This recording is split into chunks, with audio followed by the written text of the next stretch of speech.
Good afternoon, everybody. My name is Maya Sion-Tzidkiyahu, and I'm a board member of the Israeli Association for the Study of European Integration.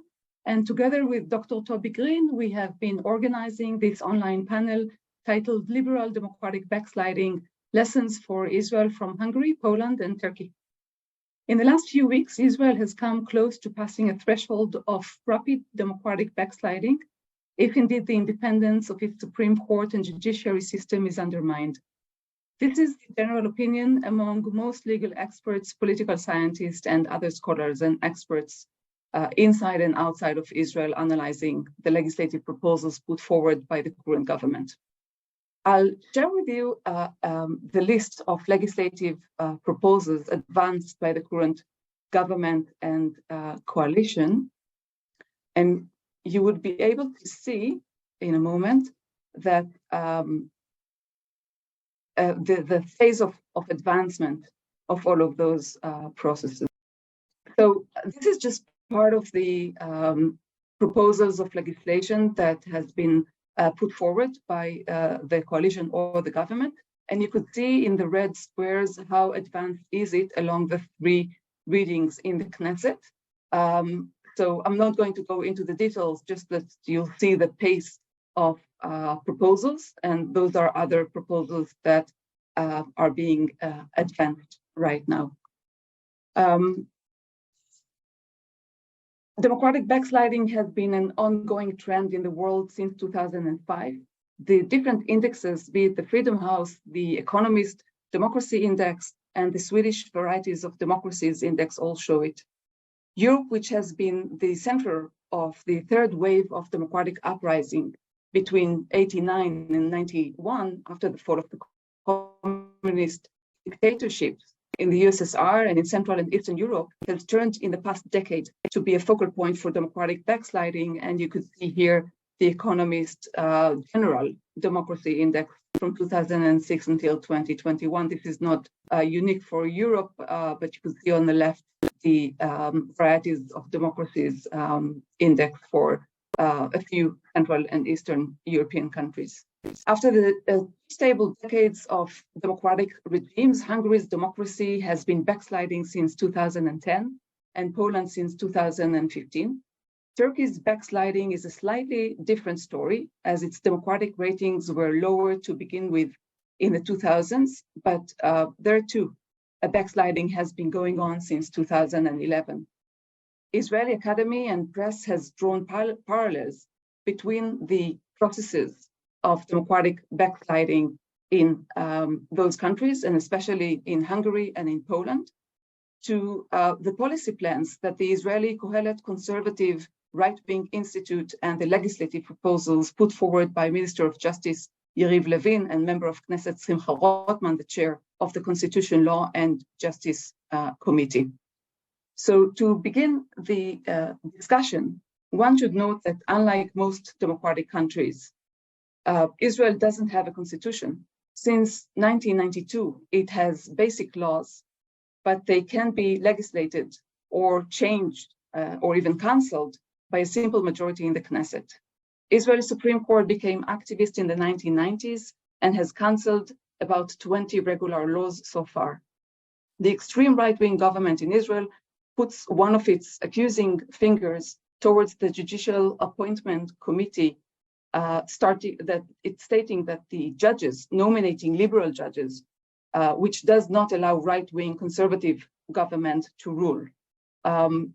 The tension between the right-wing and ultra-Orthodox political parties to the Supreme Court has been building up for quite some time.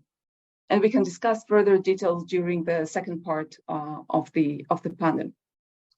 So this event is meant to bring insights from leading academic experts who have studied and experienced in person democratic backsliding in Hungary, Poland, and in Turkey, and assess lessons for the current political, legal, and social processes in Israel.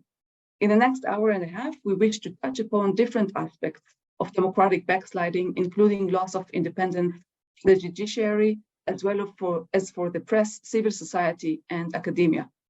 We are very happy to have with us three distinguished speakers who will talk about Hungary, Poland, and Turkey. I'll introduce you shortly.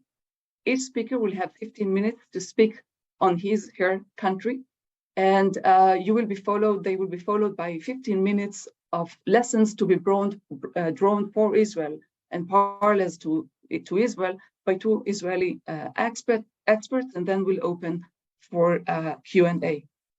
As you could probably see, this session is being recorded and it will be uploaded to the YouTube channel of the Israeli Association for the Study of European Integration. We'll begin with our first speaker who will address the situation in Hungary, Professor András Sajó from the Central European University, former European Court of Human Rights judge. And the title of his talk would be, "It's the Ruling by Cheating, Illiberal Governance in Hungary." Please, Professor Sajó, the floor is yours. Thank you very much. I suppose the reason you wanted me to start is that there is an assumption that Hungary is one of the model states and was ahead of Poland in this journey towards illiberalism. I think that this is a little bit of an exaggerated claim to fame. Hungarians copied in a distorted way, for example, the Russian law on foreign agents. They referred officially to the Israeli legislation regarding foreign subventions to entities. Of course, they forgot to mention that in Hungary, private donor, a recipient of a private foreign donation falls under the law, and in Israel, to my knowledge, this was about state support, foreign state support. But I think this kind of distortion in the presentation tells a lot about how the Hungarians adopted what they have adopted. I do not want to deny that there is a lot of pride in inventing some very nasty things here. How this happened, and I think I will emphasize only the institutional elements and those which are probably relevant given the Israeli context. However, I would like to emphasize that at the moment, after 12 years, this regime, which I would call a plebiscitarian leader democracy, is with a very strong tendency towards perpetuation of power, relies on law and legal techniques, but primarily this became a system of economic dependencies, and people are existentially dependent of the regime. And that is the basis of the existing regime, and that's what makes it nearly impossible to change. So let's go back to 2010. These elections took place after an economic crisis, which had very serious consequences on the population. Fidesz used that opportunity with a rather demagogic populist agenda and with an extremely strong nationalist agenda, which found echo in society. They did not mention that they will have a new constitution, but they won with about 1/3 of the total electorate, a majority that enables them to pass new constitution. All this is related to the fact that the Hungarian constitution is not well entrenched. You can change the constitution with a 2/3 majority, but in order to have the 2/3 majority, as it happened given the electoral system, it was enough, as I say, to have 1/3 of the total electorate to stand behind it. And they used the opportunity. So there was a clear institutional design problem. And the elite for 20 years couldn't care less about that, and that this backfired. Without that, we would have a regime that is illiberal and corrupt, but only along the lines of the 1998 Orbán government, which at the time was absolutely not subject to international, or was very little international condemnation, which I think tells a lot about the European Union already. And the understanding of what is and what's not dangerous to democracy. So they started to write a new constitution, given the opportunity. In the process of writing it, first thing they did, they fired the higher echelon and mid-level echelon in public administration without compensation. The second step was to pack the Constitutional Court, to have a majority. They didn't have a sufficient majority for about 2 years. So in that period, because they had the legislative possibility, they curtailed the powers of the Constitutional Court. And finally, the Constitutional Court, which was not always negative about the regime change or the new legislation, finally they became fully compliant to the new regime. So it's filled, after 2 years, the majority was filled with loyalists. The new constitution looks pretty okay by my standards. As a liberal constitution, it is a Westminster type or a German type institutional system. It has a few specifics which are, however, crucial. The most important specific is that independent institution leaders, national bank, prosecutor, etc., are appointed for a very long period. And they are all the cronies of the government, elected by the given two-thirds majority. So there is a qualified majority to do that. It's an incredible possibility. So they continue to rely on the select key players. Even if they were to lose an election, these people will stay there for another 5, 6, 7 years, depending which year they were elected. So this is the continuity. There was a tremendous centralization in the country.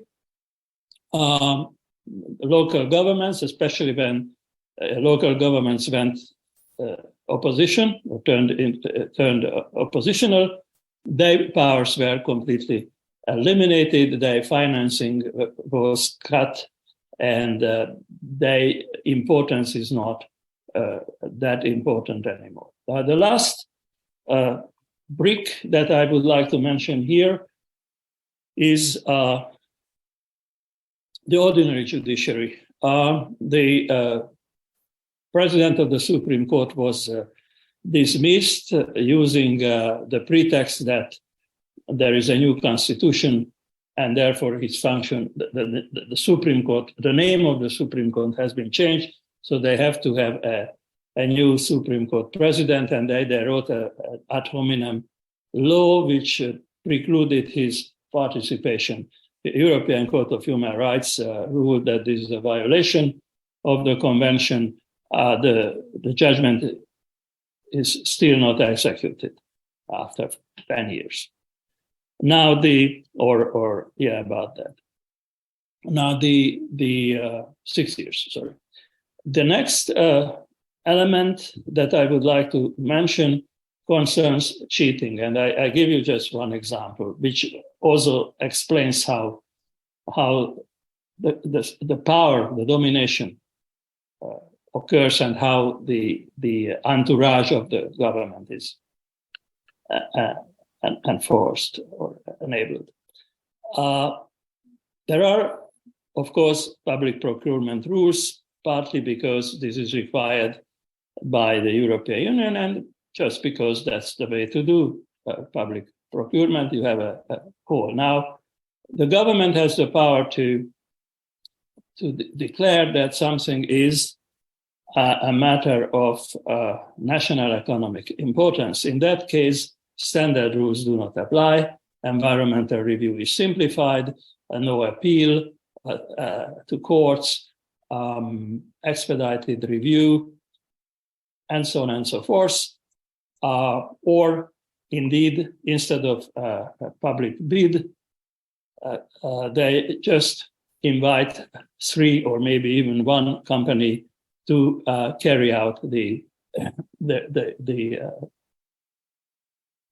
public activity that was called by the government. So this is how, by creating exceptions where the government has the exclusive power to determine what kind of exception is to be applied, that everything goes to the cronies of the government. And that's how they accumulated in the hands of 2 or 3 families enormous wealth, which is then given back, if you wish, to the government when there is a need for propaganda. And let me finish by brainwashing and propaganda. I haven't mentioned that among the first measures taken in 2010, the law concerning public broadcasting was changed. Later on, the whole broadcasting regulation was changed. And that enabled the government to fill the oversight board and the leadership of the public television with their cronies. And that resulted in such a control over the media that today it's about 80% of that. There is no there are 2 local independent radios. There is no public or private television that would not be under government influence or being a tool of government propaganda. Again, how this happened, the cronies had to buy up media outlets. Then they donated the whole thing to a public foundation. This created a monopoly of, but the already mentioned law, which enables the government to create exceptions, was used. The government declared that this foundation is of particular economic interest, and therefore no competition law shall apply. There is no review by the competition office. And so the monopoly has been created through these so-called donations. And now the whole thing is controlled by these so-called independent agencies. Again, it's called independent in reality. Independence means total dependence from the government. So these are some of the elements that characterize the developments at the institutional level. And once again, let me emphasize that it was the lack of a proper entrenchment that enabled this kind of demise. Now, what the social, of course, there are deeper social reasons, but those are, I think, relatively specific Hungarian. I know that we are expected to talk also about the reactions of the European Union, and I will be happy to come back to that in the question-answer period. Thank you very much. Thank you very much, Professor Sajó, for this very broad and overarching view. We will go now to Poland, to the Polish case, and we have with us Mr. Michał Wawrykiewicz, I hope I pronounce it right, a legal analyst, activist, and attorney, who is a co-founder of the Free Courts Initiative and Justice Defense Committee. And the title of your talk is Responding to the Assault on Rule of Law Using EU Law and Legal Community. Please. Thank you very much. I will try to tell you very briefly the story of last 7 years in Poland and what actually happened when it comes, especially when it comes to the rule of law, because Poland is a very good example, of how the stable democracy, as we thought 7 years ago that it is the stable democracy, can be deconsolidated, that can be demolished within a very short period of time by a group of autocrats, which was appointed using, of course, democratic mechanism.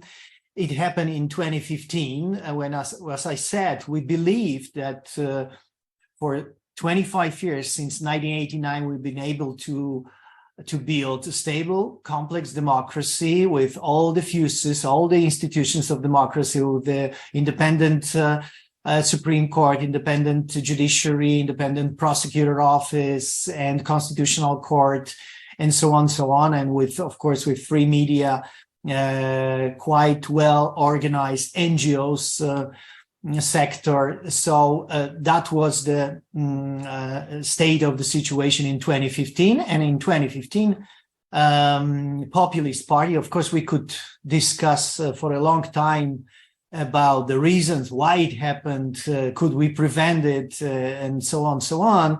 But of course, the populism is the illness of the whole world, not only of Europe or not only of Poland. And of course, the government that took the power in 2015, the ruling party, which is perversely called Law and Justice, won the election in 2015 as a result of very strong populism, as a result of the new ideas that they brought to the society. It is always, sometimes it is, seems to be attractive for the part of the society that someone brings the idea of, exchange the chaos that characterizes democracy to the order when someone rules with a strong hand. And of course, the ideas of a social transfer that they brought at that time, very good example. The best example is a program which was called 500 plus, which means that all the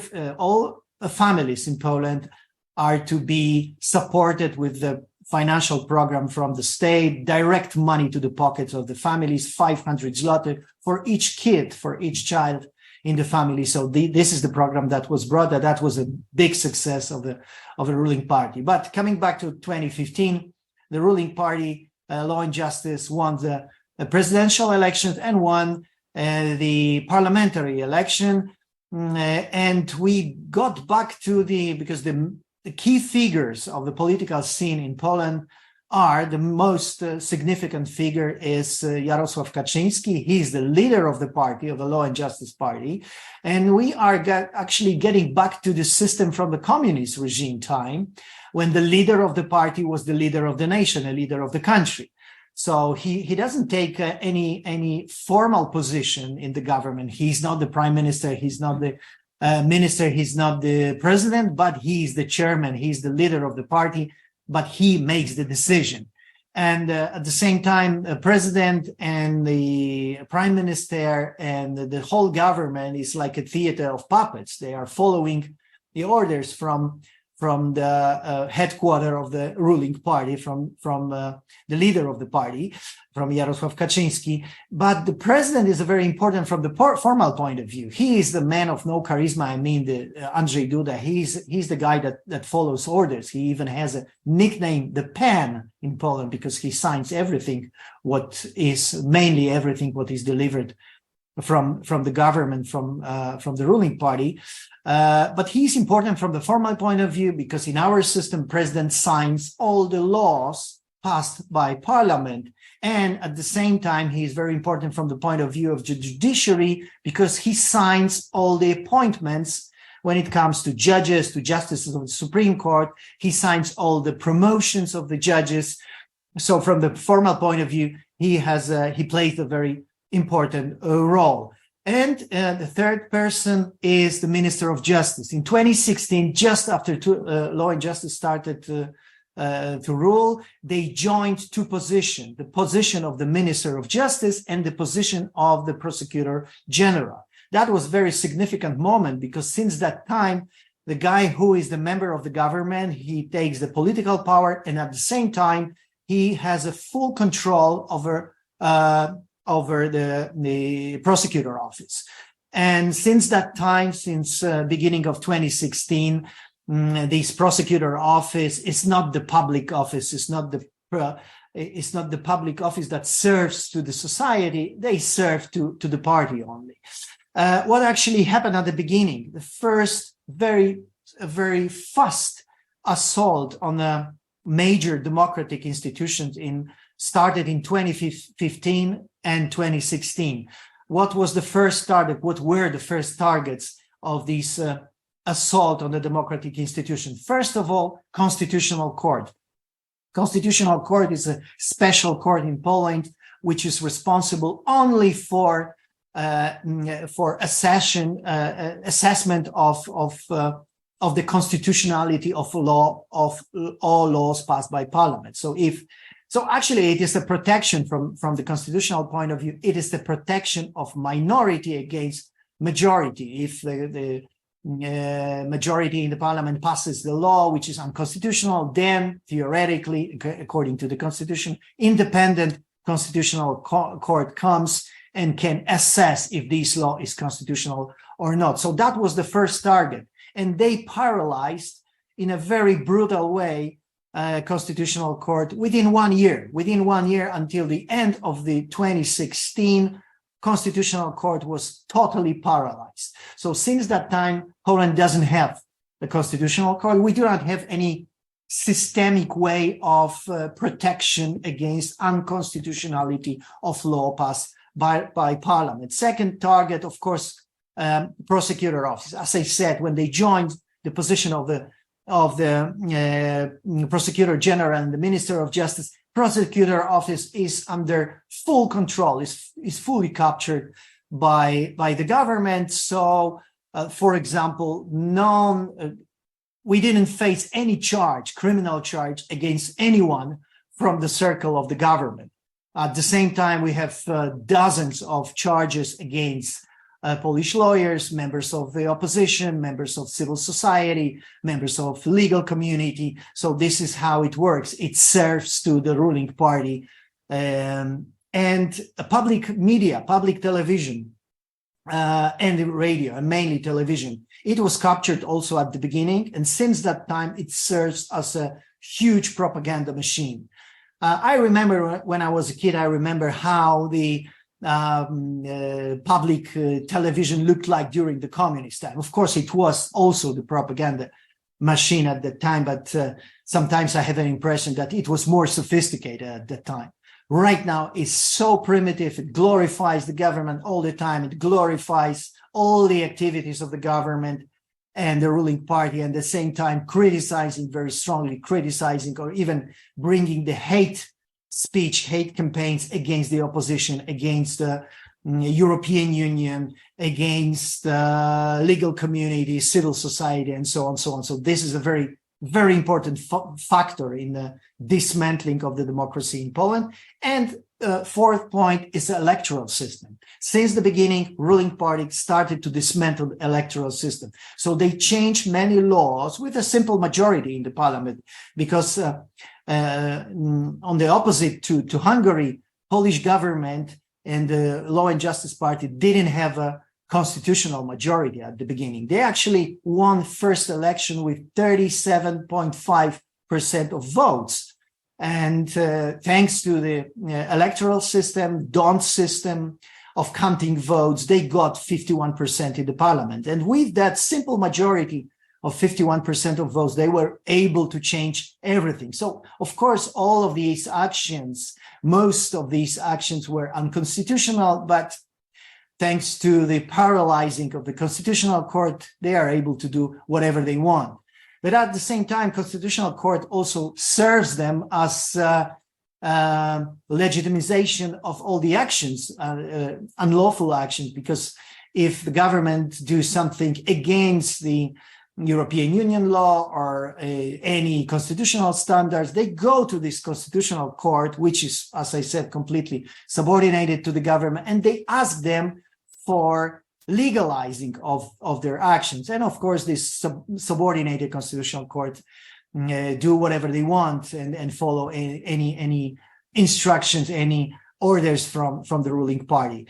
And the electoral system, it is important that they change electoral law, they change electoral clerks and institutions, and all of the institutions, all of the clerks are subordinated to the ruling party right now. At the end of the system, they created a special chamber in the Supreme Court, which is the Chamber of Public Affairs. And this Chamber of Public Affairs is responsible for acceptance of election results. So if this year, in the fall, we have elections, if it happens, which may happen, that opposition will win the election, this chamber is specially designed to nullify this election and to say that it was falsified or so on, so because this chamber is also fully under control of the government. How it happened when it comes to the judiciary.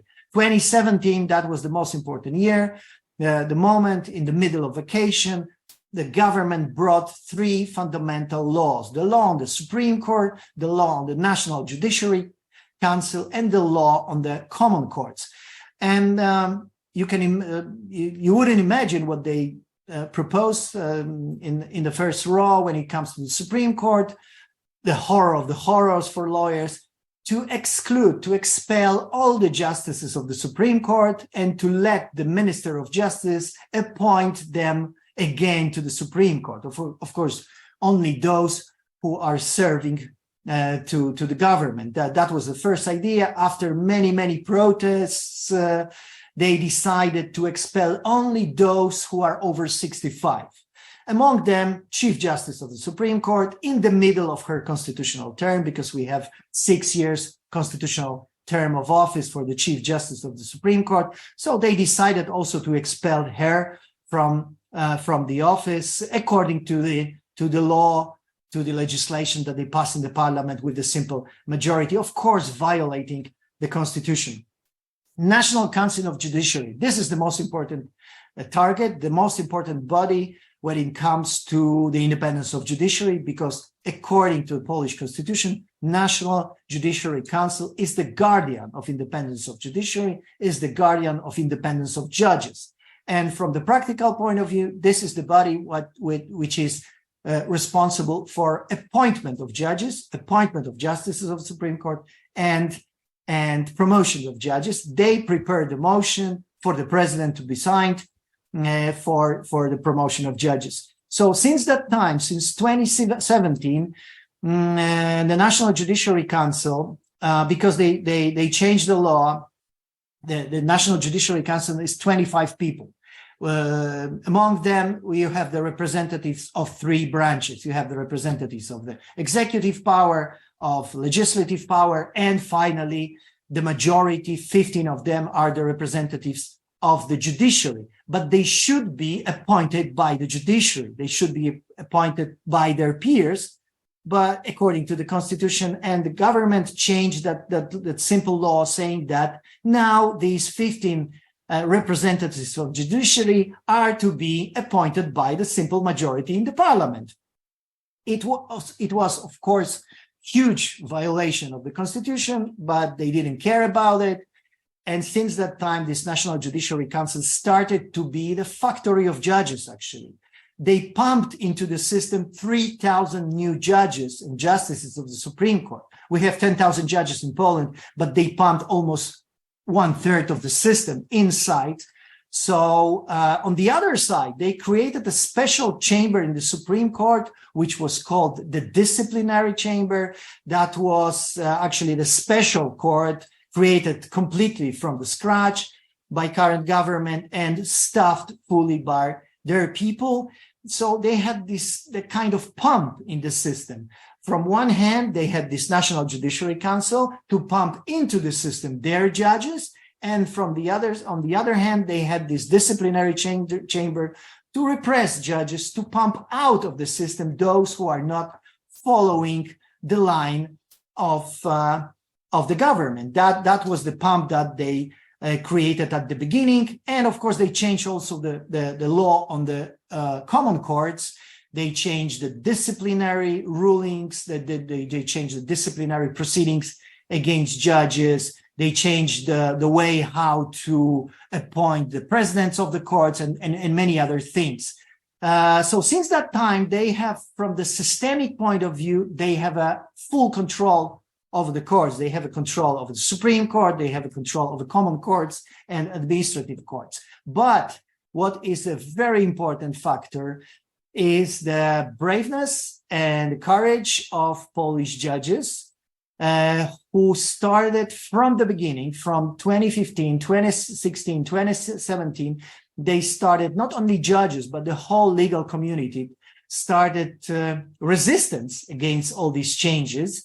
and judges and lawyers are supported by civil society. That is very important. Actually, I think that the most important factor that since the beginning, since the first assault on the Constitutional Court, Polish civil society started to be very active. They took the streets at the beginning, they started demonstration, and they supported legal community. And the legal community started to be very active from the beginning, as I said. And that was surprise for the government. That was surprise for the ruling party, because they thought that would be quite easy to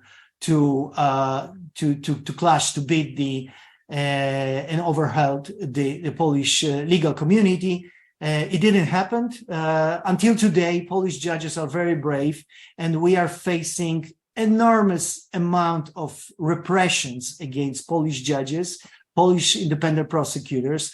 We created in 2018 Justice Defense Committee, which is providing legal aid for those who are repressed, and we have over 200 proceedings against Polish judges, justices of the Supreme Court, who are facing disciplinary proceedings. Sometimes they are facing criminal proceedings for, of course, fake charges, but still it is, and we are defending them. So this is the scale, the level of repressions against Polish judges and Polish lawyers.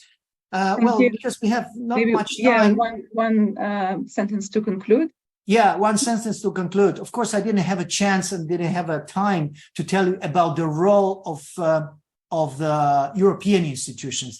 That since the beginning, even if the European Union is not fully affected in that respect, it played very significant role. And together with the resistance of the Polish legal community and civil society, it brought the effect to our system. So we are still able to have independent judgments in our system. We are still resisting. And I believe that we will be able to liberate from that regime quite soon, maybe even this year when we have elections in the fall.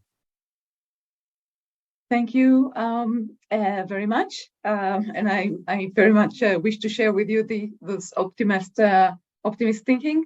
And we're looking forward to see if it really comes true. And our next speaker would be about Turkey. Professor Bertil Emrah Oder is a professor of constitutional law, and she's the dean at Koç University Law School. And her title of the talk would be Courts Under Autocratic Transition, Strategies, Complexities, and Survival. Please. Okay, thank you so much. When we speak of the courts under autocratic transition, we identify a phenomenon other than the critics against judicial expansion or fully dependent courts of the consolidated autocracies. Here we do not have a discourse, but also the portfolio of strategies, including incremental judicial reforms, cultivating de-democratization. The regressive reforms or reform attempts undermine the political consensus as to the basic tenets of democratic order through a judicial capture. The judicial reform packages challenge and attack the institutional balance with populist claims that elected authority should have the ultimate power over non-elected institutions of constitutional democracy. They mostly focus on legislative or constitutional manipulations for the compositions of the courts and judicial bureaucracies, namely the self-governance bodies of the judiciary. Instead of wholesale elimination of the courts, the court packings in form of reshufflings, the repeated threats of such actions, limiting the access to legal remedies by changing particularly the rules on standing, abrogation of established legal remedies, or appointments of faithful regime servants to the courts are common strategies of the current autocratic transformations. In case of Turkey, the judicial reforms have been used ultimately since 2010 to serve to the de-democratization process with a claim for democratization, judicial accountability, and effectiveness of the judiciary. The right-wing populist discourse and politics framed and implemented the judicial reform with the support of significant constitutional and legislative changes.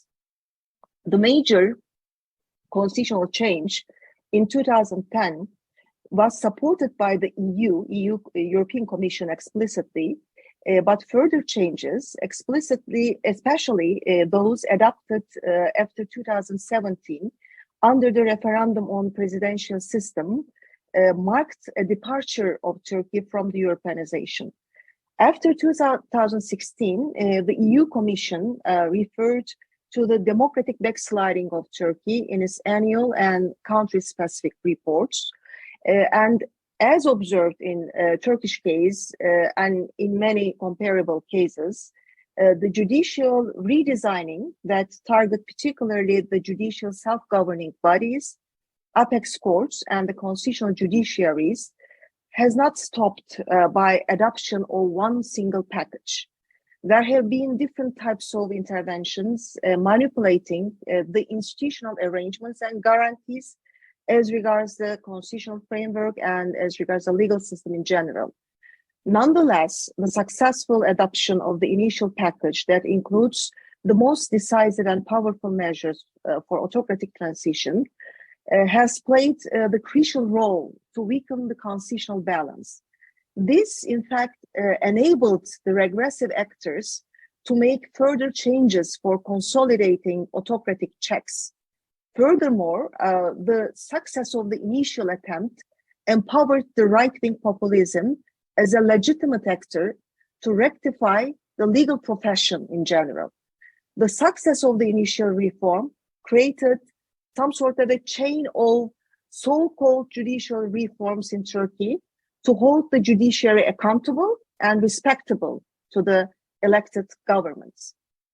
The anti-constitutionalist nature of democratic erosion in Turkey is particularly evident in judicial capture, and it represented the first step of all autocratic moves. The other packages provided the executive aggrandizement and dissuasive practices regarding independent journalism and particularly civic society. The judiciary has played the crucial role for the containment of the civil society and various types of legal harassments against journalists, academics, and human rights defenders. The quality of justice was an area of public discussion under democratization as well as Europeanization process of Turkey, but it was never subject to a radical change in terms of constitutional amendments in 2010. The 2010 amendments supported by the EU created a remarkable polarization within the society and judicial elite that a dialogue or some sort of a consultation process with the judicial bureaucracy, leading judges or scholarly experts was not provided. The EU Commission organized some meetings and an external review report provided. However, the EU Commission's report did not consider the long-standing discussions in Turkey surrounding the judicial independence and legal profession. The concerns of secularist and progressive circles were regarded as regressive demands of the status quo. All in all, the 2010 amendments rendered a judicial capture some sort of a political takeover of the judiciary rather than a consolidation of liberal constitutionalism. The amendments introduced significant changes regarding the Constitutional Court and the Supreme Council of Judges and Prosecutors, which is in charge for the recruitment and the review of the judges. And the composition and the preferences of both institutions are totally affected. The amendments did not respond to the long-standing demands for a new judicial governance to secure impartiality and independence. For instance, the Minister of Justice's presiding role was preserved in the Council of Judges and Prosecutors, but the council's composition was altered by adopting a judicial election system based on the voting rights of the highest ranking judges and prosecutors. The new system allowed voting for a slate of candidates with a single vote instead of one person one vote principle, and consequently, the government's partisan judges took over the council with a single list. The amendments also expanded the Constitutional Court by retaining incumbent judges. This seemed benign but highly controversial in terms of a judicial reshuffling. Term limits, selection procedures, and eligibility criteria of constitutional judges were all changed. While governmental circles presented this as a rule of law reform against the tutelary democracy of the bureaucratic elite, opponents voiced court packing and judicial independence concerns. Overall, the 2010 amendments paved the way for the creation of an excessively politicized and partisan judiciary. Shortly after the 2010 amendments, similar institutional reshuffling strategies were applied to other vital judicial institutions, such as the Court of Appeals, such as the Council of State, the highest administrative court of Turkey. All in all, repeated interventions between 2010 and 2017 rendered the judiciary a battlefield of power and political games. And finally, the 2017 amendments on presidential shift of Turkey changed the composition of the high judicial bureaucracy again by securing a new structure for the Council of Judges and prosecutors. The Turkish case of the multiple judicial interventions and degradations has also unintended consequences that create paradoxes and challenges against autocratization, hopefully with a prospect of survival and revival for the rule of law. At first, term limits of constitutional judges and the involvement of the parliament, as well as the bar associations in the selection of constitutional judges, foster a counter dynamic against autocratic forces. The term limit of 12 years induces the compositional change, although the current ideological composition of the court is truly determined by the government, AK Party. And the recent debate for an election of a constitutional judge by the parliament has shown the role of bar associations in the process, but since the heads of bar associations could not reach a consensus for progressive candidates, the pro-government candidate won the election. Significantly, the Turkish case of judicial interventions is not fully successful as regards the Constitutional Court. Notably, the individual application procedure adopted in 2010 constitutional amendment as a supportive mechanism for human rights protection threatens the stability of autocratization by creating uncertainty for the regime. Despite the autocratic pressure, the individual application still has the potential to serve like a structural arrangement, increasing the independency of the Constitutional Court by empowering it through the rights-based accessibility. Yet, the evolution of the individual application seems too costly because of the reliability of the individual application procedure as a legal remedy in the eyes of the public. And thus, the individual application as a new form of legal remedy has resulted a shift of power from the government to the Constitutional Court. And there is also a shift of power from the lower courts to the Constitutional Court. And the lower courts are open to autocratic control since the judicial recruitments, appointments, and reshufflings are controlled easily by the Council of Judges and Prosecutors, which is headed by the Minister of Justice.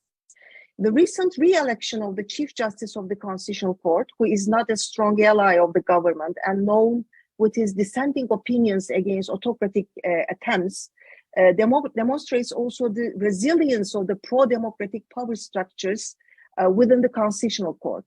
To sum up, it seems that the judicial capture has worked for the judicial bureaucracy, the council for the judges and the prosecutors, and particularly for the lower courts, with an emphasis on lower criminal courts, but not for the Constitutional Court. And this, of course, gives the hope for revival and support of constitutionalism through judiciary for the future of Turkey. Thank you so much. Thank you very much, Professor Oder, and for keeping the time. We are now moving to a 15-minute discussion, which will be split between Professor Yuval Shany to Dr. Nimrod Goran, who will give their lessons to Israel, drawing lessons from the backsliding of democracy in those three countries.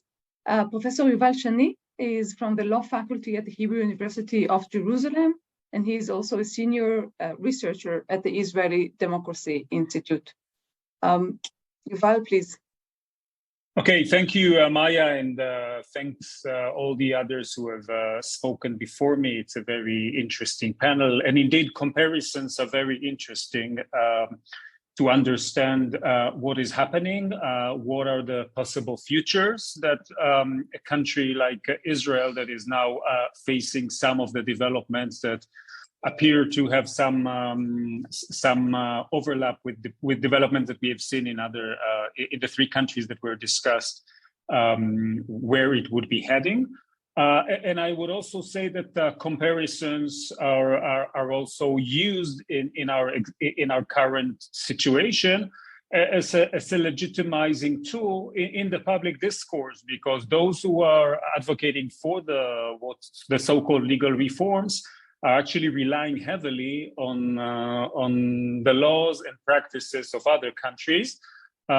True, it's mostly they are picking and choosing rules from established Western democracies, Canada, the US, New Zealand, France, and the like, taking good care to choose the worst rule from every legal system and then bring it back home in one nice package in Israel. But some are actually invoking, especially Hungary, I mean, on the hard right, as a model that Israel should aspire to of a country that has developed a democracy which is less embedded or is less attached to traditional liberal values.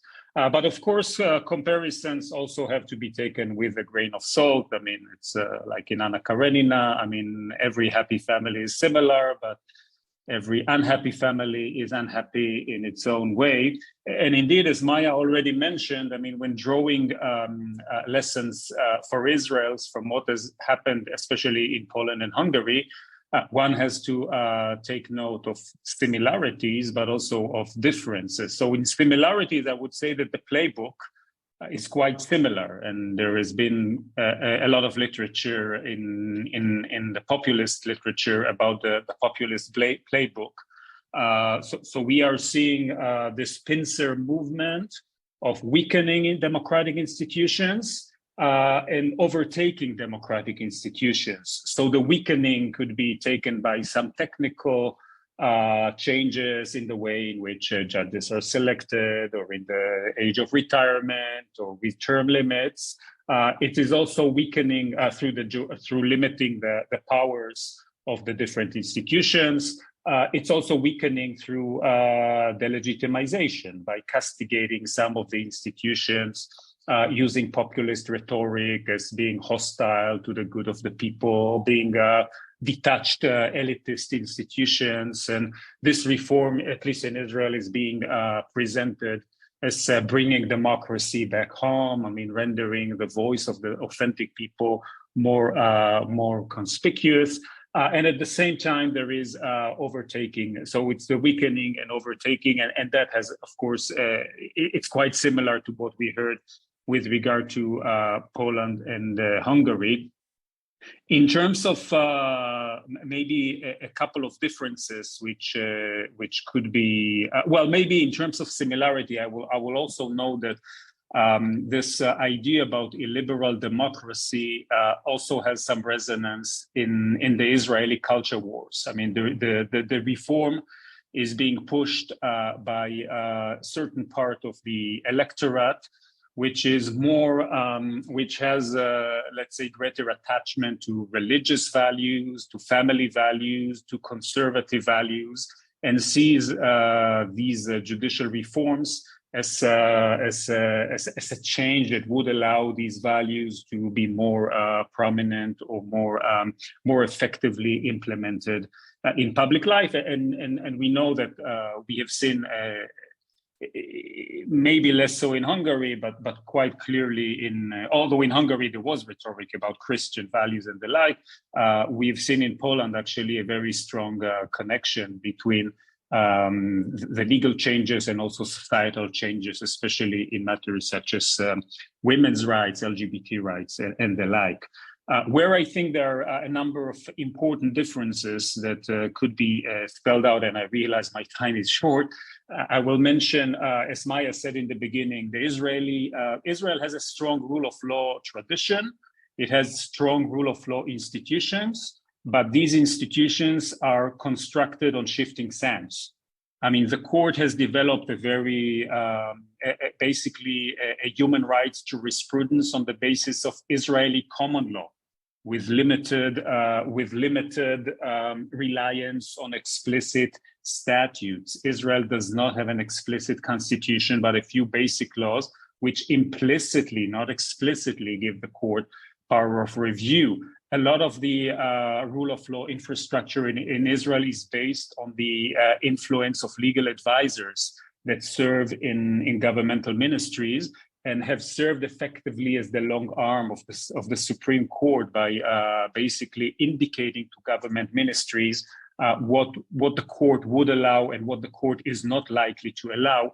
But all of these very important safeguards are built on shifting sands, and therefore we are seeing in Israel how these reforms that in some countries took years and years to pass after one election, two elections. Here it's happening in lightning speed because the legal system could be basically turned on its head within a couple of months, and this is what we are seeing here. I will also note that Israel is in a deeper hole in the sense that in terms of its democratic institutions, it is structured in ways where all power is concentrated in the central government, no regional devolvement, no European EU framework. Even within the Israeli system, no two houses of parliament, no presidential veto. I mean, I know even in Poland, President Duda, I mean, in some cases did at least threaten to, or at least question or represented that he may not sign these or that bills. This is something that does not exist. So therefore, once you remove the judiciary and the legal advisors, which is quite easy to do because their powers are not effectively protected in legislation, then the road to seizing control is quite easy. A second element in Israel is the conflict. Israel is in a conflict situation. It's very different from countries. Well, Nimrod will talk about Turkey, which is in a somewhat maybe more similar situation in that regard. But Poland and Hungary, not Holland, are in a very different situation, and you can understand when you introduce the loosening of legal controls and other checks and balances in an atmosphere which is already combustible and nationalistic, and there are already a lot of bad ideas in the pipeline concerning reintroduction of the death penalty, collective punishments, seizing Palestinian land in the West Bank. And these proposals have been blocked for years and years by the legal system. And now when the legal system is unraveling, these proposals are going to move forward. What's at stake here is not only the democracy in Israel, which is, of course, very important, but also regional stability and the security of the state. There is, in terms of an international context, the EU has been mentioned here a few times. Mostly the speakers apologize for not having enough time to talk about the EU. But the EU, of course, is a very important actor in the context of Hungary and Poland because they are embedded in the EU politically, economically, and legally. And therefore, moving away from these connections is much more difficult. Israel doesn't have this. Israel does rely on global markets. It does rely on international support, but it's not embedded in any way which is comparable to what you see within European countries. Turkey, again, is an interesting case, which is more maybe embedded in Israel, but less embedded than Hungary and Poland. And this, of course, makes Israeli democracy even more fragile. The last thing that I will mention is, I think what could count in Israel's favor, and maybe we will see this eventually, at least for the time being, something that would help defeat the current reform, is that Israel does have a strong civic society ethos. I mean, it is a country which has been established as a democracy, which is not the case for some of the other countries which we've been discussing. It has a tradition, a long historical tradition of pluralism and democracy. Of course, very imperfect democracy. I'm thinking mostly about democracy as benefiting the majority in Israel. With regard to the Arab minority in Israel, there have been much more difficult problem. I mean, the record is much less impressive, but there is a culture of democratic resistance, of democratic protest, a very active civil society organizations, and they have reacted very quickly to the present crisis, partly because of the experience of Poland, Hungary, and Turkey. And I think that this may, at least at this point in time, generate some counter pressure on the government, which may slow it down or require it to reverse course. And as we are speaking, there seem to be all sorts of rumblings in the political system that maybe Netanyahu is trying to broker a compromise after all. So I'll end here. I see Maya is quite keen that I will stop. So I'll stop. Thank you. Thank you, Yuval. The comparisons, I think, are very good for Israelis to draw those comparisons, the differences and similarities between Israel and those countries. And we move now to our last speaker, to Dr. Nimrod Goren, to give his comments. Dr. Nimrod Goren is the president of MITVIM, the Israeli Institute for Regional Foreign Policies, and he's a senior fellow at the Middle East Institute. Nimrod, please. Thank you, Maya, and thank you. Pleasure being here. I will relate mostly to Turkey, but I would like to emphasize a point that Yuval also spoke about, which is the importance of the international dimension of all the discussion and debate and activism in Israel relating to the pro-democracy protest and movement. For many years, Israel is working for these goals. It did not really look outside of our own boundaries to draw lessons, and this is rapidly changing, and this is a good development, because we have countries that we heard about today that have already gained experience of a decade, maybe even more, on how such process evolves and declines. And from those lessons, we can draw a lot for ourselves, because many people we speak with from these countries say at the time they did not know how the process will continue. And we have the benefit to learn from them and to know where it goes, but also what worked, which practices were beneficial in trying to push back, to resist, to stop some of the processes. And also those countries and civil society and municipal actors within them already set up some structures, international structures, that Israeli counterparts can now easily join and foster their international partnership. And within that menu of countries, I think Turkey had a special role, because it's been like 7 years, maybe even more, since we began seeing Turkey appear in all kind of political or pro-democracy demonstration in Israel. Already in 2016, there were anti-Netanyahu campaigns equating him to Erdogan, and we saw that evolve. We saw Turkish flags in all kinds of demonstrations. So the messaging of Netanyahu is taking Israel into the position where Turkey is under Erdogan is a common claim in the Israeli debate, even if people did not go deep into what it means. It's something that Israelis are used to hearing for quite some years already. And I will read to some specifics that Professor Oder mentioned, and some other points that at MITVIM we learned from Turkish colleagues that we asked, what we should learn from Turkey on how to deal with what's happening over here. First, a question, the culture of legislative reforms, of quick reforms, is existing in the Turkish political culture much before democratic erosion. We saw it even being used for pro-democracy moves as Turkey moved closer to the EU like 20 years ago. So in some aspect, what we are experiencing here in Israel in a very rapid, dramatic legislative package is something the Turks were a bit more used to it, at least in concept, even not in content, when it was used to erode their democracy. A similarity definitely is the framing of de-democratization processes as pro-democracy movement by the government. I think we witnessed this as well, with government officials going out and saying what we do actually strengthens our democracy, trying to delegitimize the claims around that. And they are using that through claims for legitimacy, like you mentioned, the referendum in Turkey. They are now saying that, well, basically the elections, in which people did not vote about the legal reform, they use it as the ultimate example or proof that people support that. Professor Oder, you already also mentioned the role of the EU, which at a certain point of time was supportive of a problematic legislative process. And we compare it to what is happening here with the EU and its position regarding what's going on in Israel at the moment, with EU officials saying it's not our role at all to debate what's happening within Israel, and they are missing out on this historical point of time in which they can make an impact and make a claim. In the case of Turkey, you mentioned how the EU did monitor very closely democratic erosion, but did not manage to make an impact on changing any of the big moves that were mentioned. And I think that may be the case here as well, in case there will be interest at all. And the framing of this movement by the government as some kind of anti-old elite is definitely something we hear in Israel as well.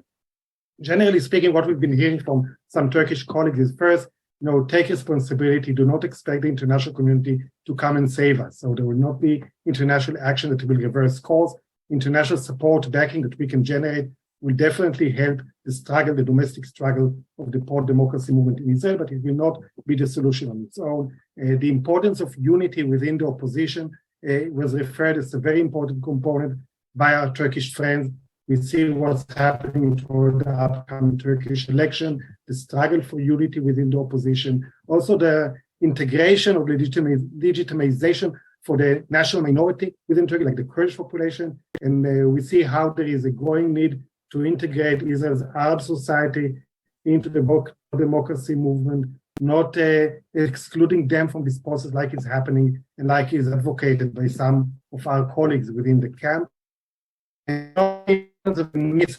Space. It's not by chance that when Turkey is going to election, a special role is given to the mayors of Istanbul and Ankara, who managed to come from the opposition to generate a message of hope, a very positivist campaign, and managed to beat candidates from the ruling party. We saw that in other countries in Central and Eastern Europe. Israel has municipal elections coming up this fall, and definitely we see the role of mayors, the role of municipal leaders becoming something that is very important.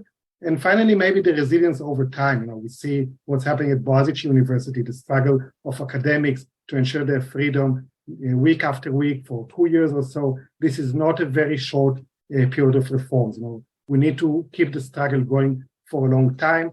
And here, the pace that we face in Israel, in which these reforms, as was mentioned, is very happening quickly. Although there may be some attempts to portray a compromise that will delay the process, slow it down. Definitely that leads to a lot of energy on the street, a sense of urgency, managing to bring a lot of people for concentrated action. And this with the tradition of activism and civil society in Israel that was not existent to the same level in Turkey may bring us an added value, much like the coalition component of our government that was not the case in Turkey where AKP was ruling on its own. Here we have different political interests within the coalition that may eventually lead to domestic struggles and maybe a dissolution of the government, not because of the opposition, but because of power struggles from the political actors within the structure.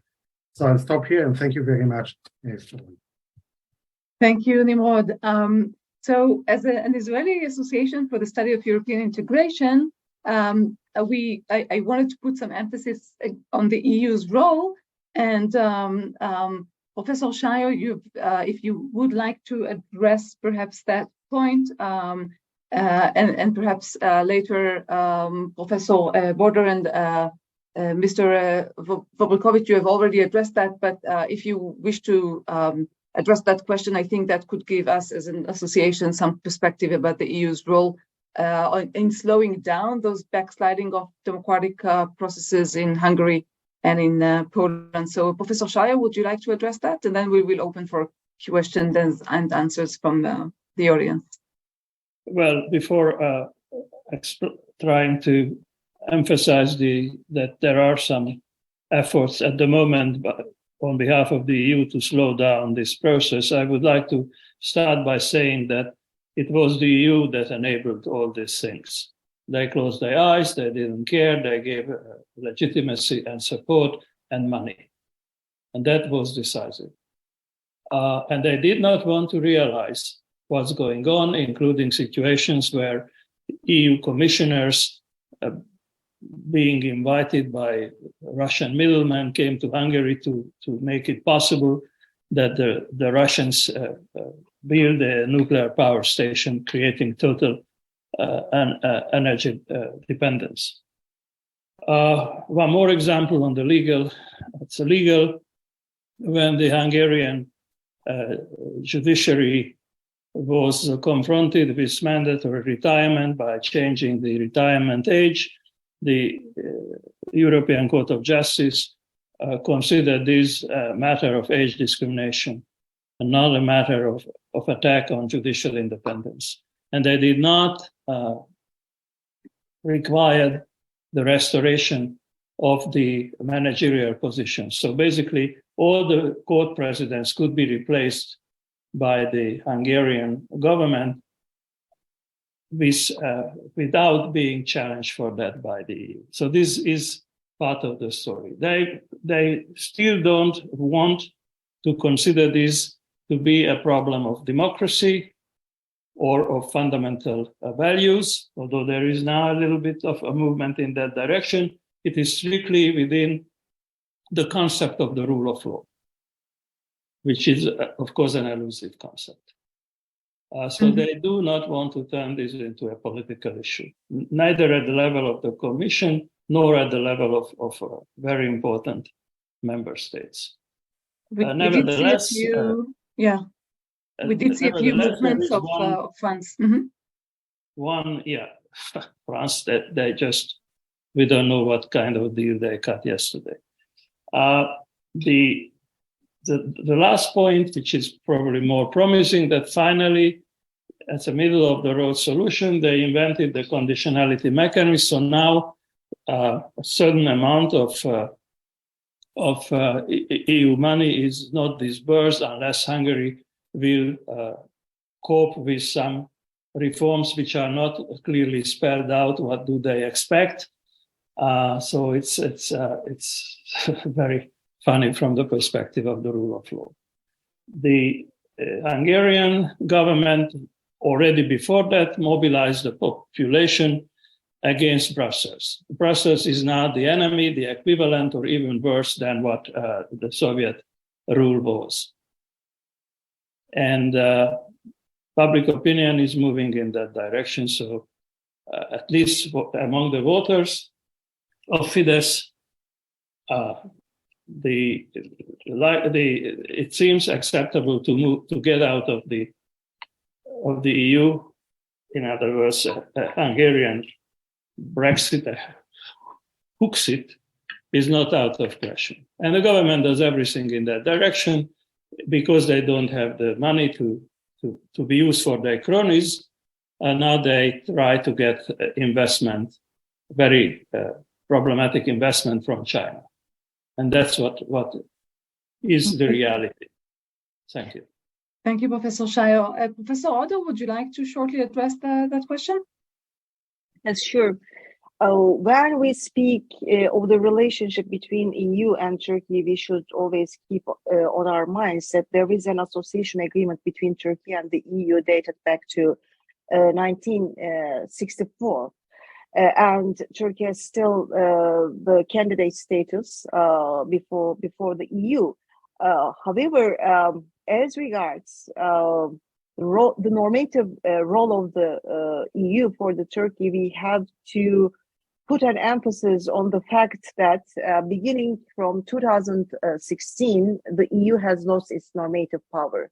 Between 2001 and 2010, it played a crucial role for the democratization and Europeanization of Turkey. In 2001, there was a very significant constitutional amendment package adopted by a consensus of all parties at the Turkish parliament, and it provided a huge democratization prospect for the future of Turkey.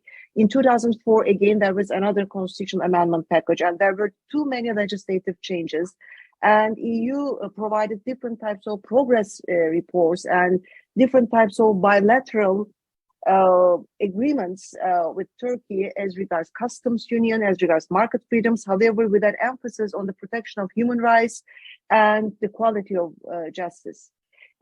I think that 2016 was crucial for the EU and Turkey, because it is not only the year of the failed coup attempt, it is also the year of the so-called EU-Turkey deal. We use this term to describe the statement of cooperation between the EU states and the Turkish government, signed in March 2016. And it is in fact a specific agreement as regards the Syrian refugees and illegal migration. Turkey promised to take any measures necessary to stop people traveling irregularly from Turkey to the Greek islands, and for every Syrian returned from the islands, the EU member states would accept one Syrian refugee who had waited inside Turkey, and in exchange, Turkey would receive 7 or 6 million euros to improve the humanitarian situation faced by the refugees in the country. Yeah. So it created another paradigm for the future of EU-Turkey relationship. And here we can also refer to the presidential shift of Turkey in 2017. And after 2017, there was no prospect for the EU to become a normative power because of the democratic backsliding in Turkey. As regards 2010 constitutional amendments that I put emphasis, probably I should underline the fact that the EU Commission did not consider the socio-political context of the constitutional amendments, particularly as regards the judiciary. It followed a truly reductionist approach and thought that putting an end to military tutelage or bureaucratic tutelage, the constitutional amendment package could be the best choice. However, the socio-political context of Turkey was truly different, and the EU Commission considered or favored only the AK Party, the ruling party, without considering any prospect for the consensus. This would be my contribution for your question, Maya. Okay, thank you. There seems to be also some weak internet connection on my behalf, so Toby, if something happens, you take over.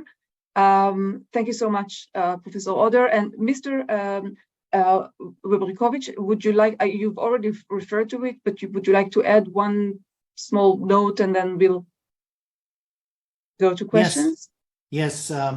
I would say that the role of European institutions, of the institutions of the European Union, was absolutely significant when it comes to the protection of the rule of law and democracy in Poland.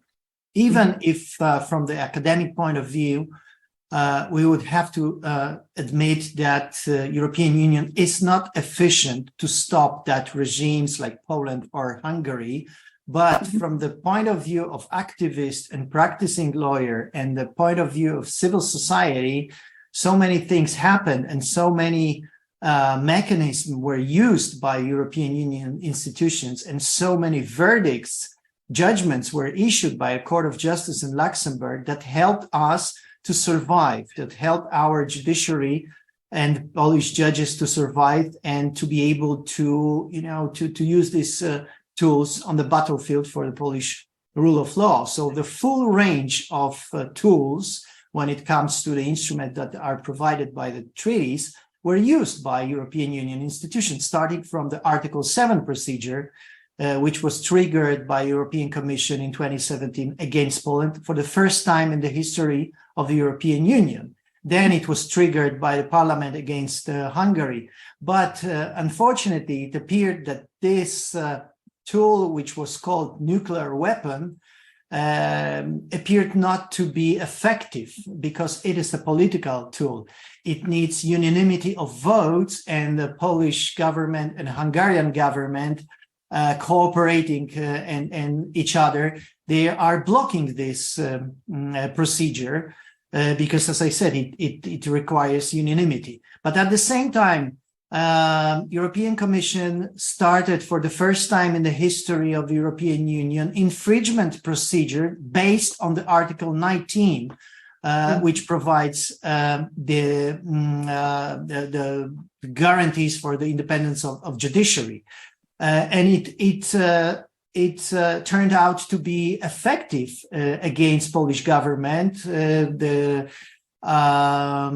judgment, the interim measure, which was issued by the Court of Justice in Luxembourg in 2018, allowed our justices of the Supreme Court, which were to be expelled from the Supreme Court, it allowed them to get back to adjudication. It allowed Polish Chief Justice of the Supreme Court to finish her constitutional term.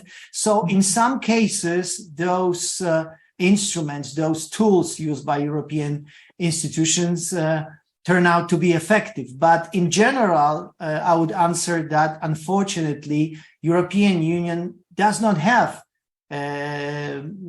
enough efficient tools in their hands. And that's why they should work on new tools like conditionality mechanisms, like other instruments when it comes to finances, because it appeared that the most effective instrument in the hand of the European Union institutions was blocking of funds against Poland, blocking of recovery and resilience funds. It is worth 58 billion euros to Poland. It is worth 800 billion euros for the whole Europe, but among them 58 billion for Poland. It was blocked by European Commission, and it is blocked still. We do not have even 1 cent out of it.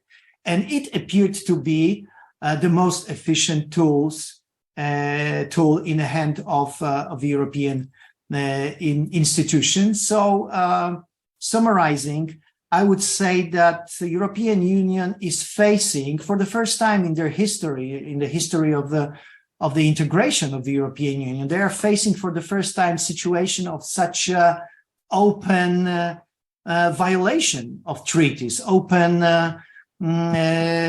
violation of the common rules, principles, main principles of the European Union. And it's a very critical moment for the future integration of Europe, because if the European Union institution is not allowed to stop it, then we can face the domino effect, and other countries like Romania, like Croatia, like Bulgaria, like Italy, and even France and other countries can replace the pattern of Poland and Hungary. It can lead to collapse of the European Union. Thank you very much for your answer. And I would like to open for questions from the audience. If anyone would like to ask a question, please open the microphone or indicate otherwise that you would like to ask a question.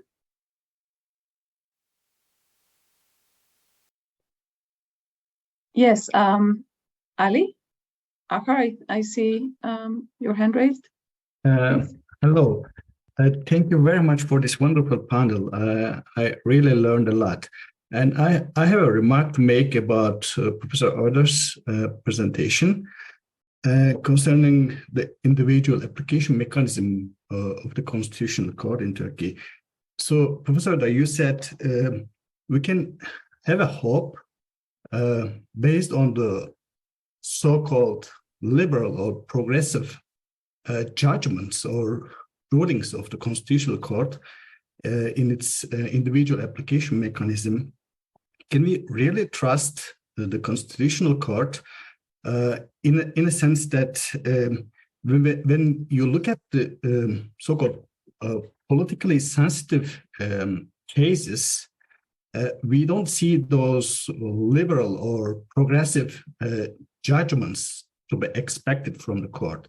So is it rather those judgments rather contribute to the legitimacy discourse in favor of ruling party, or is there really a kind of hope to be expected from the court? I really wonder your opinion about this. Thank you. Is your question addressed to a specific speaker? Yeah, Professor Oder. Oder, please. Thank you. Okay. Shall I answer now, or shall we collect the questions and answer collectively? No, please do answer. If anyone else would like to ask a question, then please raise your hand and we will address you. Please, Professor Oder. Alfred, I see you afterwards. Okay. Okay. Yeah. Okay. Thank you so much for this question. My answer would be both. Yes, we should have the hope. However, we should be cautious. In a short article on Verfassungsbruch, I defended the position that the Constitutional Court demonstrates the resistance difference paradox as a pattern of its own judicial behavior under autocratic pressure. And the difference attitude or behavior of the Constitutional Court includes different types of strategies, including judicial deferrals by using docket management strategies, or some sort of selectiveness as regards politically sensitive cases. And of course, we should be cautious as regards the impact of these judicial deference strategies or cherry-picking strategy of the Constitutional Court. However, on the other hand, this is a paradox because the Constitutional Court provides also a resistant stand. And the resistant stances of the court trigger the political backlash and clashes within the judiciary, and it also provides some sort of a space of contestation for the civic society, for the strategic litigants, and against the political autocratization. So we should have the hope. However, we should be cautious, of course. And if there is a change in the May elections of Turkey, because we will be having the parliamentary and the presidential elections in May, in the 14th of May, the Constitutional Court may use the current strategy of selectiveness or the constitutionalist approach for the future of Turkish constitutional democracy. Thank you so much. Professor Alfred Tobias, you have a question, and Iris Kanor, I saw also sent a question in the chat, and there was a previous question by Shalom Yerushalmi. Alfred, before I give you the floor, I have shared with you the statement of the Israeli Association for the Study of European Integration of our association with regards to democratic backsliding in Israel, so you're welcome to read it. We do have drawn possible implications when coming to deal with EU-Israeli relations. For the time being, obviously, it's too early to see them anytime soon being drawn to Israel. Yesterday, when the European Parliament held a discussion about the backsliding of democracy in Israel, Joseph Borrell, the High Representative for Common Foreign and Security Policy, stated very clearly that the association treaty with Israel will not be suspended because it is an association treaty with a country and not with a government. So this seems to be off the table. Alfred, please. Do you hear me? Yes, we hear you well. Okay. I wish to refer to what Professor Michał Wawrykiewicz has mentioned, that is the financial pressures exerted by the European Union. In my opinion, this is a dangerous tool and it might backfire. To oblige a country to change ways by applying economic pressure does work only if it is massive. I will give you an example.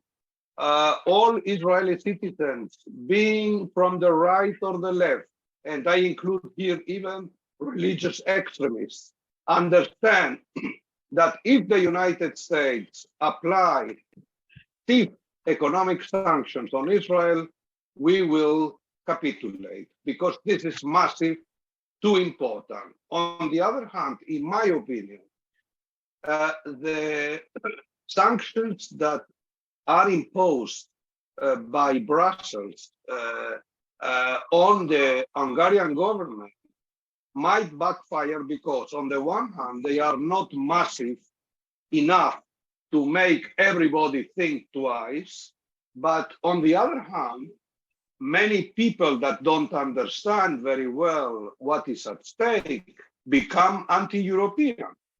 So it is economic sanctions from above are a very delicate instrument. It might be that in the end it is not worthwhile. I think the use nowadays by the democracy of economic sanctions in the end are going to backfire because the democracies were the ones pushing for separating economics from politics. That was the international order, as you know, after 1945, Bretton Woods, etc. Now, we, the democracies that were accustomed not to use this blunt instrument that is economic sanctions, massively in the Ukraine, etc. And everybody seems to be very happy with this. But I think there is a clear danger. First, the bluntness of the instrument is that it affects mostly people who are against the government. That is, if you prevent Hungary from getting this grant from the European Union, certainly many poor people are going to suffer, and they are going to become anti-EU. And Alfred, I think your point is well taken. Let us please go back to our speakers. All five of you, if you would like to answer the question, also relate to what has been asked in the chat and give your concluding remarks. Let's go. Professor Sajó, I think the question of Professor Tobias was addressed mostly to Hungary, right? So let's start with you and then go through the order of speakers, please. So it's true that the sanctions are not strong enough to make the regime fall. It is, on the other hand, from the perspective of the EU, a slightly different problem, namely that the money is stolen. So it's not that the poor people will not get this money, but that the government cronies will not have the opportunity to steal it. This is the name of the game. And again, it doesn't matter because what matters is government propaganda. The government propaganda is that they are unable to pay decent salary to teachers because there is no EU money. Now, they can't use EU money to pay salaries of civil servants, that's for sure. They can pay for modern systems of education using upgraded computers, but not salary. But that's the way it is presented. So you're right that the way it is presented to the Hungarians is that they suffer because they are denied something that they are entitled to. The reality is the opposite. There's nothing that would come to the ordinary people from this. Well, unfortunately, this is where cheating once again plays a decisive role. Thank you. Mr. Wawrykiewicz, please. I fully agree with Professor Sajó, what he said about what government intends to do with this money, because they are going to steal it. And in my country, they are going to use it for their political purposes, especially this year for the elections.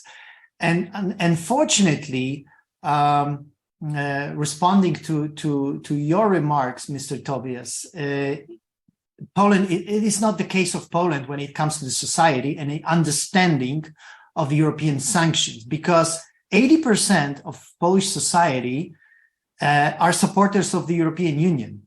And according to polls, 56% of the society understands European sanctions, financial sanctions. So they know that it is the way to protect fundamental values like the rule of law, and only supporters of the government, which is around 36-35%, they are fully against the European Union, and they don't understand, they don't recognize it as anything well for Polish society. So that is my answer. The sanctions are doing well, and it is very comparable situation to 80s, to 81, when administration of Ronald Reagan started sanctions against Poland when they delivered the martial law in Poland in 1981. Then at that time, Polish society understood very well that these sanctions are against the government, not against the society. Right now, we are facing more or less the same situation. Vast majority of the society understands that those sanctions are against the government, against this regime, not against the society. Thank you very much. Thank you, Mr. Wawrykiewicz. And Professor Oder, please. Considering the time constraint, probably it would be better that I answer the question as regards the Council of Europe, the good practices of the Council of Europe, if you agree, because the Council of Europe has played a crucial role, and of course the reports of the Venice Commission are crucial for making the right assessment for the quality of justice and the quality of democracy as regard Turkey and other countries. However, I personally think that the Council of Europe Commissioner for Human Rights, and particularly the interventions of the Commissioner in the high-profile cases, or her reports as regards the civic society have played a very, very important role, at least in case of Turkey. They provided some sort of pressure, and they provided also support for the civic society. And some of the projects supported by the Council of Europe for promotion of independent journalism, for women's rights, particularly for enhancing the capacity of the feminist movements in Turkey, and as regards the capacity development of the bar associations, all these projects have worked very well. The monitoring of the Council of Europe is also essential. It has also worked. However, when I compare the monitoring process initiated by the Parliamentary Assembly and the other options, such as the reports of the Commissioner and the interventions, as well as the projects for capacity development, they have worked better than the others. So I would strongly suggest to the experts of the Council of Europe to think about to broaden their vision as regards the Commissioner and as regards their projects. That would be my sincere advice. Thank you. Professor Shany? I will only note that Israel is also a member of, an associate member of Council of Europe, and is a member of the Venice Commission. And there has been a statement that was issued by the president of the Commission regarding the developments in Israel. It did have, I must say, a very minor impact in Israel. I know there have been a few initiatives to encourage either the government or the parliament or the president to ask for a formal opinion from the council, from the Venice Commission, but there has been no traction behind this. So I think it's, when I alluded before to the fact that Israel is much less embedded in regional organizations, this is a good illustration. It's simply not seen as a very central role. I mean, op-eds on the Wall Street Journal or the New York Times play a much larger role in Israeli public debate on these issues. Indeed, I agree with you. Dr. Emrah, go on. We got used in recent years to see that the EU is not able to act collectively on issues related to the Israeli-Palestinian peace process. And from what we hear today and what we see in recent weeks, I think our expectations from common European action on what happens to Israel democracy may need to be shifted into specific member states, whether it's France, Germany, and others, that have more motivation and more capacity to help us in our struggle here and make an impact. Thank you, Nimrod. I would like to conclude with best wishes to all 4 countries in our struggle, and to allude that it's not easy within more than an hour and a half now to try and have a deep discussion about the legal system, about the courts, about the media, about civil society organization. We haven't mentioned the academic sphere almost at all, and we did manage to discuss the European Union and the Council of Europe. So that was very wide discussion. I thank you very much for your contribution, and have a good night and good successful democratic struggle.